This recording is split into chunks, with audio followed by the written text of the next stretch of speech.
दोस्तों, दिनाक्षी short hand में आपका स्वागत है। अगर आप चैनल पे नए हैं तो चैनल को सब्सक्राइब करें और बेल आइकन ज़रूर दबाएं। डिक्टेशन 5 सेकंड बाद स्टार्ट होगी। Ready, start.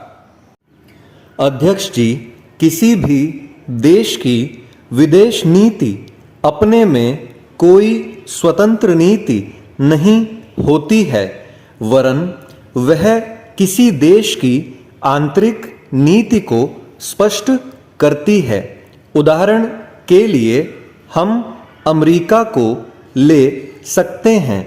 उसने अपने यहाँ अधिक अन्न पैदा किया और जब उसके पास अनाज फालतू बच गया तब वह अपने बकाया अनाज की बिक्री के लिए ऐसे देशों की तलाश करने लगा जो उधार पर माल ले सकते हों। किंतु हमारी आंतरिक नीति ने यह तय किया कि खर्चीले ढंग से सरकार चलाएंगे और स्वदेशी मुद्रा की कोई राशि हमारे पास नहीं बचेगी। हमने कर भी लगा दिए और मुद्रा प्रसार भी कर दिया।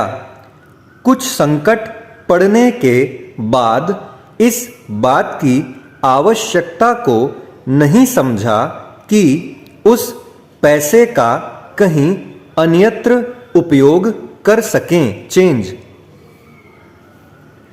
श्रीमान, मुझे माननीय प्रधानमंत्री जी के इस कथन पर दुख होता है कि दुनिया के अमीर और गरीब देशों का अंतर लगातार बढ़ता जा रहा है। मैं उनसे यह पूछना चाहती हूँ कि भारत की विदेश नीति ने उस अंतर को घटाने की क्या कोशिश की है? क्या भारत सरकार ने कभी दुनिया की पंचायत में यह कहने की हिम्मत की है कि बालिग मताधिकार के आधार पर यूएनओ का चुनाव होकर एक संसद बनाई जाए? और क्या आप में यह देखने की हिम्मत है कि फौज के हिसाब से कर लगाकर एक विकास का खाता खोल दिया जाए? जो देश विकसित हैं उनके मजदूरों का 1 घंटा हमारे देश के मजदूरों के 100 घंटों के बराबर माना जाता है, क्योंकि उनके पास साधन हैं। इसीलिए यह अंतर और भी बढ़ता चला जा रहा है। किसी देश के अंदर आंतरिक नीति में अमीरी और गरीबी का अंतर बढ़ता चला जा रहा हो और वह दुनिया के देशों में विद्यमान अमीरी और गरीबी के इस अभिशाप को समाप्त करेगा, यह समझ में आने वाली बात नहीं है। चेंज। अब मैं आपका ध्यान एक और बात की ओर दिलाना चाहती हूँ। पूर्वी जर्मनी को मान्यता देते हमें परेशानी होती है, इसलिए कि शायद पश्चिमी जर्मनी को बुरा लगे। लेकिन पश्चिमी जर्मनी ने तो अपनी रक्षा का भार दूसरों पर छोड़ दिया है। उसने अपनी पूरी शक्ति इस बात पर लगा दी है कि अधिक से अधिक उत्पादन किया जाए। आपने जो समय दिया उसके लिए मैं आभार प्रदर्शन करता हूँ और आपका धन्यवाद करता हूँ। चेंज। अध्यक्ष जी, जिस समय पाकिस्तान ने भारत पर हमला किया था उस समय उन्होंने देश की रक्षा के लिए महत्वपूर्ण कार्य किया था।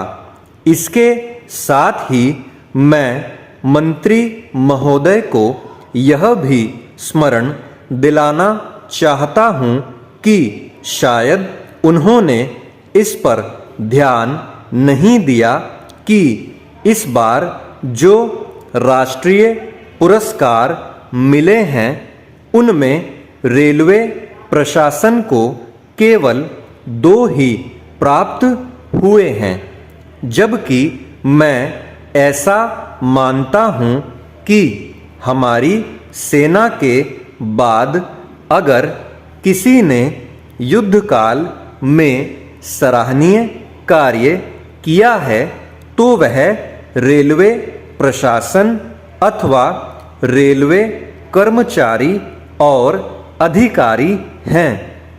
इसलिए उनके मनोबल को बनाए रखने के लिए और उनको प्रोत्साहित करने के लिए रेल मंत्री को इस बात पर भी ध्यान रखना चाहिए और इसका प्रयास करना चाहिए कि जो भी इस तरह के प्रोत्साहन मिलें उनमें रेलवे का विशेष ध्यान रखा जाए।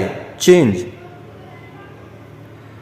रेल मंत्री महोदय ने अपने वक्तव्य में भी रेलवे कर्मचारियों की प्रशंसा की है या उनको प्रोत्साहन दिलाया है, लेकिन यह प्रोत्साहन शांति काल में भी बना रहना चाहिए। रेलवे ने युद्ध काल में जो काम किया वह तो देश की रक्षा का महान उद्देश्य था, लेकिन उसके बाद देश के निर्माण में या गरीबी मिटाने के लिए जो युद्ध होता है उसमें भी प्रत्येक रेलवे कर्मचारी का मनोबल उसी तरीके से बना रहे, इसके लिए भी रेल मंत्री महोदय को कुछ कदम उठाने की आवश्यकता है। मैं ऐसा मानता हूँ कि वह किसी भी तरीके से करें, उनका तरीका कुछ भी हो, लेकिन उनको यह करना चाहिए कि जितने भी रेलवे कर्मचारी हैं, जो भी रेलवे को मुनाफा हो उसमें वह साझीदार हों। चाहे आप उनको बोनस के रूप में कुछ दें, चाहे किसी और तरीके से दें, लेकिन हर वर्ग के रेलवे कर्मचारी को मालूम होना चाहिए कि यदि वह देश के निर्माण के संबंध में ठीक तरह से काम करेगा तो उसको पुरस्कार के रूप में या वेतन के अंश के रूप में अपने वेतन के अलावा पैसा मिलेगा। इसी प्रकार इस संबंध में मैं एक और सुझाव देना चाहता हूँ। स्वतंत्रता के बाद रेल प्रशासन भारत सरकार का प्रशासन हो गया, लेकिन यह लोकसभा एक विशेष उद्देश्य को लेकर चुनी गई है।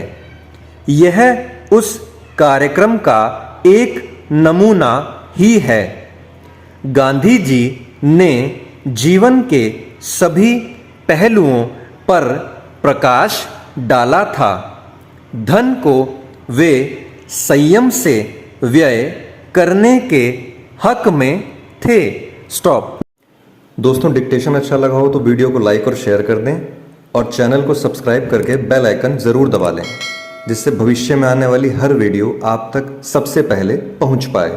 धन्यवाद।